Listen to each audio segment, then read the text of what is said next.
حضرت ہانی رضی اللہ تعالی عنہا سے مروی ہے کہ نبی کریم صلی اللہ علیہ وآلہ وسلم ایک دن میرے پاس سے گزرے تو میں نے عرض کی میری عمر بہت زیادہ ہو گئی ہے اور میں بہت کمزور ہو گئی ہوں، کسی ایسے عمل کا حکم ارشاد فرما دیجئے کہ جو مجھے قبر میں سکون دے۔ آپ صلی اللہ علیہ وآلہ وسلم نے ارشاد فرمایا، تو ایک تسبیح یہ پڑھ، یہ تمہارے لیے حضرت اسماعیل علیہ السلام کی اولاد میں سے 100 غلام آزاد کرنے کے برابر ثواب ہے، اور ایک تسبیح یہ بھی کہو، یہ تمہارے لیے 100 زین کے لگام لگے راہ خدا میں بھیجے ہوئے گھوڑوں کے برابر ثواب ہے۔ ایک تسبیح اس طرح کہو، یہ تمہارے لیے حج کی قربانی میں ذبح ہونے والے مقبول بارگاہ الہی میں 100 اونٹ کے برابر ہے۔ 100 بار یہ کلمات پڑھو، یہ آسمان اور زمین کے درمیان جتنا حصہ ہے نیکیوں سے بھر دے گے۔ جس دن تم یہ عمل کرو گی اس دن تمہارے عمل سے افضل کسی کا عمل نہیں ہوگا۔ اس سے ملک الموت موت کی تکلیف نہیں دیتا، قبر تا حد نگاہ وسیع ہو جائے گی اور پل صراط سے فرشتے اپنے پروں کو بچھا کر گزاریں گے، جنت تم پر واجب ہو جائے گی۔ وہ عمل یہ ہے۔ بسم اللہ الرحمن الرحیم۔ السلام علیکم ورحمۃ اللہ۔ محترم ناظرین، محمد بن اسحاق سے روایت ہے کہ حسان ذی نو اس سے قبل شاہ اول کے خاندان کا ایک شخص ربیہ بن نصر سریر آرائے سلطنت یمن ہوا۔ اس نے ایک پریشان کن خواب دیکھا اور اپنی حکومت میں بسنے والے تمام کہنوں اور نجومیوں کو بلا لیا۔ کہنے لگا، میں نے ایک خوفناک خواب دیکھا ہے جس نے مجھے دہشت زدہ کر دیا ہے، مجھے اس کی تعبیر بتلاؤ۔ کہنوں نے کہا، اے سلطان وہ خواب بتلائیے تاکہ ہم اس کی تعبیر بیان کر سکیں۔ شاہ نے کہا، اگر خواب میں بتلاؤں تو پھر مجھے تمہاری تعبیر پر بھی اعتبار نہ ہوگا۔ تو حاضرین میں سے ایک شخص نے کہا، اگر سلطان یوں چاہتا ہے تو پھر سطیح اور شک کو بلائے، وہ خواب بھی بتلا سکتے ہیں، وہ دونوں سب کہنوں سے زیادہ عالم ہیں۔ سطیح قبیلہ غستان سے اور شک بجیلہ سے تعلق رکھتا تھا۔ شاہ ایران نے یہ سن کر دونوں کو بلا لیا۔ سطیح شک سے پہلے آ گیا۔ شاہ یمن نے اسے کہا، مجھے ایک خوفناک خواب آیا ہے جسے دیکھ کر میں سخت پریشان ہو گیا ہوں، اگر تم میرے بتلائے ہوئے خواب بیان کر سکتے ہو تو یقیناً اس کی تعبیر بھی صحیح بتلاؤ گے۔ کہنے لگا، میں یہ کر سکتا ہوں۔ آپ نے خواب میں ایک شعلہ دیکھا جو تاریکی میں نمودار ہوا اور ارض مکہ میں جا کر گرا اور تمام انسانوں کو کھا گیا۔ شاہ نے کہا، با خدا تم نے میرے خواب کے بیان میں ذرا برابر بھی خطا نہیں کی، اب اس کی تعبیر تمہارے پاس کیا ہے؟ سطیح نے کہا، یمن اور مکہ کے درمیان بسنے والے تمام سانپوں کی قسم، تمہارے علاقہ یمن پر حبشی اقتدار قائم ہوگا اور امین سے جرش تک سارا یمن حبشیوں کی زیر تسلط ہوگا۔ بادشاہ نے کہا، تمہارے باپ کی قسم اے سطیح، یہ خبر تو بڑی لرزہ خیز ہے، یہ کب ایسا ہوگا، ہمارے دور میں یا اس کے بعد؟ کہا، کچھ وقت بعد، 60 سے 70 سال تک۔ شاہ نے کہا، اس کا اقتدار ہمیشہ رہے گا یا ختم ہو جائے گا؟ کہا، 60 اور کچھ سال تک رہ کر ختم ہو جائے گا، پھر وہ سب قتل کیے جائیں گے اور باقی بھاگ جائیں گے۔ شاہ نے کہا، انہیں قتل و فرار سے کون دو چار کرے گا؟ کہا، ابن ذی الیزن جو عدن سے آئے گا اور ایک حبشی بھی یمن میں نہ چھوڑے گا۔ شاہ نے پھر پوچھا، کیا اس کی حکومت مستقل رہے گی یا ختم ہو جائے گی؟ کہا، ختم ہو جائے گی۔ پوچھا، کون ختم کرے گا؟ کہا، وہ ایک نبی ہوگا، پاک نسب، پسندیدہ شخصیت اور وفادار انسان، اس پر اللہ تعالیٰ کی طرف سے وحی آئے گی۔ شاہ نے پوچھا، یہ نبی کس خاندان سے ہوگا؟ سطیح نے کہا، لوی بن غالب بن فہر بن مالک بن نظر کی اولاد سے، اس کی حکومت آخر زمانہ تک ہوگی۔ شاہ نے پوچھا، کیا زمانہ کی کوئی انتہا بھی ہے؟ کہا، ہاں، وہ دن ہے جب اللہ تعالیٰ تمام پہلے پچھلے انسانوں کو اکٹھا کرے گا، گنہگار بدبخت ٹھہریں گے اور نیک عمل کرنے والے سعادت مند۔ شاہ کہنے لگا، کیا تم سچ کہہ رہے ہو؟ سطیح نے کہا، ہاں، مجھے آسمان کی سرخی اور صبح کے اندھیرے اور اجالے کی قسم، میں نے جو کچھ بتلایا ہے سچ ہے۔ جب سطیح اپنی بات ختم کر چکا تو شک آ گیا۔ بادشاہ نے اس سے بھی سطیح والا سوال کیا تاکہ دیکھا جائے کہ یہ دونوں ایک بات کرتے ہیں یا الگ الگ۔ شک نے کہا، ہاں اے بادشاہ، آپ نے اندھیرے میں ایک شعلہ ابھرتے دیکھا جو ایک باغ اور پہاڑ کے درمیان جا گرا اور تمام انسانوں کو کھا گیا۔ پھر وہ کہنے لگا، میں 2 میدانوں کے مابین بسنے والے تمام انسانوں کی قسم اٹھاتا ہوں، تمہارے ملک پر حبشی قابض ہوں گے اور ہر نرم انگلیوں والے بچہ پر بھی ان کا اقتدار مسلط ہو جائے گا، امین سے نجران تک ان کا قبضہ ہوگا۔ بادشاہ نے کہا، اے شک، یہ تو بڑی پریشان کن خبر ہے، یہ کب ہوگا، ہمارے زمانہ میں یا اس کے بعد؟ کہا، کچھ وقت بعد، پھر ایک عظیم الشان سلطان تمہیں ان کے پنجہ استبداد سے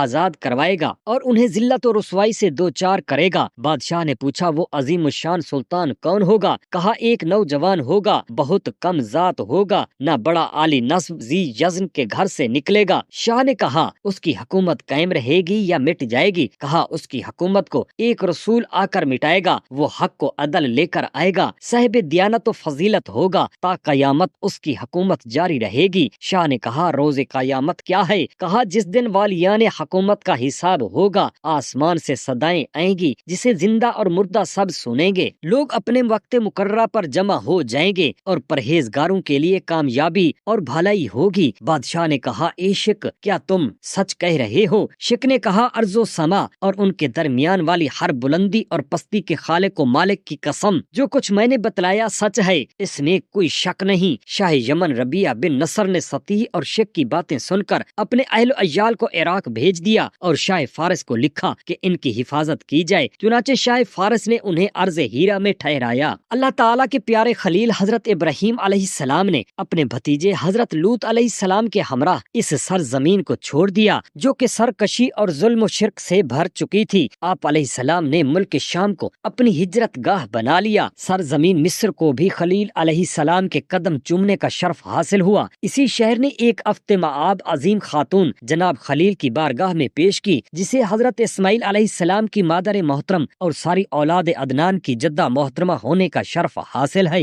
حضرت سارہ رضی اللہ تعالی عنہا نے اپنی خوشی سے حاجرہ مصریہ رضی اللہ تعالی عنہا کو اپنے شوہر کی خدمت میں پیش کیا تھا، لیکن حضرت سارہ جناب حاجرہ کی آغوش میں ایک مبارک و مسعود فرزند دیکھ کر دل تنگ ہو گئیں۔ اللہ تعالیٰ کے حکم سے جناب ابراہیم علیہ السلام انتہائی رازداری کے ساتھ حضرت سیدہ حاجرہ رضی اللہ تعالی عنہا کے ہمراہ وہاں سے نکل آئے اور ایک مبارک سرزمین میں رحمت الہی کے گھنے شجر سایہ دار کے نیچے اپنے معصوم فرزند اور اس کی ماں کو اتار دیا، جہاں بظاہر کوئی سایہ نہ تھا لیکن عنایات ربانی کا سائبان تنا ہوا تھا جو فقط بصیرت کی آنکھ سے دیکھا جا سکتا تھا۔ آپ نے انہیں ایک تھیلے میں کھانا اور ایک تھیلے میں مشکیزے میں پانی عطا فرمایا اور واپس چلنے لگے تو حضرت حاجرہ نے ایک اور دہشت و حیرت سے مرعوب لہجے میں عرض کیا اے ابراہیم، آپ ہمیں کس کے حوالے کر کے جا رہے ہیں؟ کیا اللہ تعالیٰ نے آپ کو اس طرح کرنے کا حکم دیا ہے؟ آپ علیہ السلام نے فرمایا ہاں۔ جب سیدہ نے یہ بات سنی تو فرمایا آپ جائیں، ہمارے رب ہمیں ضائع نہیں کرے گا۔ حضرت ابراہیم علیہ السلام شام کی طرف لوٹ گئے۔ آپ جب حضرت حاجرہ سے اوجل ہو گئے تو بیت اللہ کی سمت رخ کر کے دعا مانگی، جسے قرآن مجید نے اس طرح بیان کیا ہے۔ ترجمہ: اے ہمارے رب، میں نے بسا دیا ہے اپنی کچھ اولاد کو اس وادی میں جس میں کھیتی باڑی نہیں۔ سیدہ حاجرہ نے اپنے گھر کو خیر باد کہا، خدا کی راہ میں ہجرت کی، جس طرح ایک سچی مومنہ خاتون اپنے رب تعالیٰ کی رضا کے لیے ہجرت کرتی ہے۔ آپ کی ہجرت کا دوسرا مقصد یہ تھا کہ آپ کو اپنی ولی نعمت سیدہ سارہ رضی اللہ تعالی عنہا کی غیرت کا علم تھا، اس لیے آپ نے ان کو اذیت دینے کی بجائے اپنا وطن چھوڑ دیا۔ سیدہ کے مشکیزے سے پانی ختم ہو گیا، آپ کو شدت پیاس نے آ گیا۔ حضرت اسماعیل علیہ السلام کو بھی سخت پیاس لگ گئی تھی۔ سخت پیاس کی حالت میں آپ پانی کی طلب میں گھومنے لگیں، قریب تھا کہ دونوں کے جگر پگھل جاتے۔ آپ کبھی کوئی صفا پر جاتی اور کبھی مروہ پر، اسی طرح کرتے کرتے 7 چکر پورے ہو گئے کہ اچانک آپ نے ایک عجیب آواز سنی تو آپ نے فرمایا کون میری مدد کرے گا؟ اتنے میں اپنے فرزند کی طرف دیکھا تو حیران ہو گئی کہ بچے کے پاس ایک شخص کھڑا ہے اور بچے کے ایڑیاں رگڑنے سے ایک چشمہ جاری ہو چکا ہے۔ اس وقت آپ کی خوشی کا اندازہ کیسے کیا جا سکتا ہے؟ سیدہ نے اس چشمے کو مٹی اور کنکروں کے ذریعے محدود کر دیا تاکہ اس کا پانی ادھر ادھر ضائع نہ ہو جائے۔ حضور رحمت عالم صلی اللہ علیہ وآلہ وسلم کا فرمان ہے، اگر سیدہ حاجرہ سلام اللہ علیہ چشمہ کے ارد گرد منڈیر نہ بناتی تو زمزم کھلے بہاؤ والا چشمہ ہوتا جس کا پانی ساری دنیا کے لیے کافی ہو جاتا۔ اس واقعہ سے ایک ثمر شیریں حاصل ہوتا ہے جو مومن کے دل کے لیے بہت مرغوب ہے۔ حضرت حاجرہ نے اپنے شوہر نامدار حضرت خلیل علیہ السلام سے عرض کیا کہ اگر آپ اللہ کے حکم سے یہاں چھوڑ کر جا رہے ہیں تو ضرور جائیں، ہمارا رب ہمیں کبھی ضائع نہیں کرے گا۔ چشمہ زمزم سیدہ حاجرہ کی اسی غیر متزلزل حسن ظن اور توکل کا ثمر ہے۔ جب اللہ تعالیٰ نے اپنے کرم سے سیدہ حاجرہ اور ان کے فرزند کو آب زمزم سے نوازا، انہی دنوں قبیلہ جرہم کا ایک قافلہ ادھر سے گزر رہا تھا۔ انہوں نے اپنے ایک شخص کو پانی کی تلاش کے لیے بھیجا۔ اس شخص نے دیکھا ایک جگہ پرندے اڑ رہے ہیں۔ وہ جب یہاں آیا اس نے دیکھا کہ ایک چشمہ جاری ہے جس کے پاس ایک معزز خاتون اور ایک معصوم فرزند موجود ہے۔ اس نے قافلے والوں کو پانی کی موجودگی کی اطلاع دی، وہ سارے ادھر آ گئے اور سیدہ سے یہاں نزول کی اجازت مانگی۔ آپ نے فرمایا تمہیں اترنے کی اجازت ہے، لیکن اس شرط پر کہ پانی پر تمہارا کوئی حق نہیں ہوگا۔ انہوں نے اس شرط کو قبول کر لیا۔ اس طرح آبادی مکہ کی ابتدا ہوئی۔ عربوں کی فطری شرافت کے بارے میں مکر و فریب سے پروپیگنڈے کرنے والی مجوسی، یہودی اور عیسائی کس قدر گمراہ ہیں۔ ایک تنہا عورت ایک ویران صحرا میں براجمان ہے، اسے اپنے جیسے انسانوں کی ہمدردی کی ضرورت ہے۔ وہ پورے قافلے پر اپنی مرضی سے شرط عائد کر رہی ہے اور قافلہ اس تنہا خاتون کی اس شرط کو قبول کر رہا ہے۔ اسلام سے قبل اہل عرب کی شرافت کا یہ حال ہے تو اسلام نے ان پر کس قدر اخلاق کریمانہ کا رنگ چڑھایا ہوگا۔ سب سے پہلے سیدہ ہاجرہ رضی اللہ تعالی عنہا کی ہجرت اور بعد ازاں قافلہ بنو جرہم کے نزول سے آبادی مکہ کی ابتدا ہوئی۔ حضرت اسماعیل علیہ السلام رفتہ رفتہ اپنی عمر کے مراحل طے کرنے لگے، یہاں تک کہ آپ بکریاں چرانے لگے اور کبھی کبھی ہرنوں اور پرندوں کا شکار کرنے چلے جاتے۔ گاہے بگائے حضرت خلیل علیہ السلام ان کی خبر گیری کے لیے تشریف لاتے، یہاں تک کہ اللہ تعالیٰ نے خواب میں آگ کو حکم فرمایا کہ اپنے نور نظر جناب اسماعیل علیہ السلام کو میرے نام پر قربان کر دیں۔ انبیاء کرام علیہ السلام کے خواب بھی وہی ہوتے ہیں۔ آپ نے بیٹے سے مشورہ کیا، ترجمہ آیات کریمہ،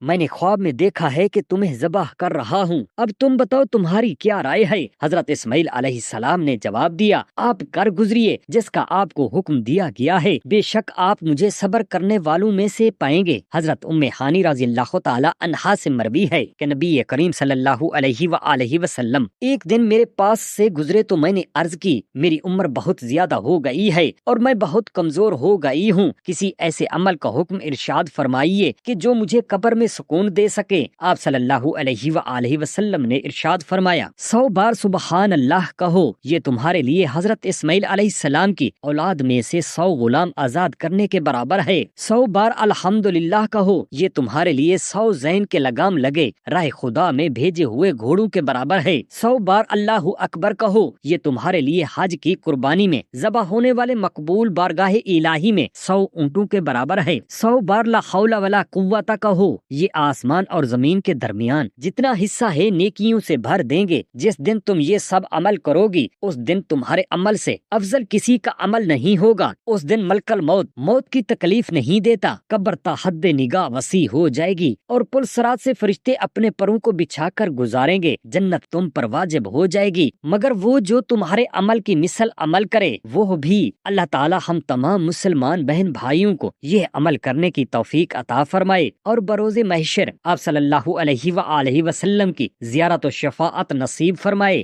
آمین یا رب العالمین۔ جزاک اللہ خیرا کثیرا۔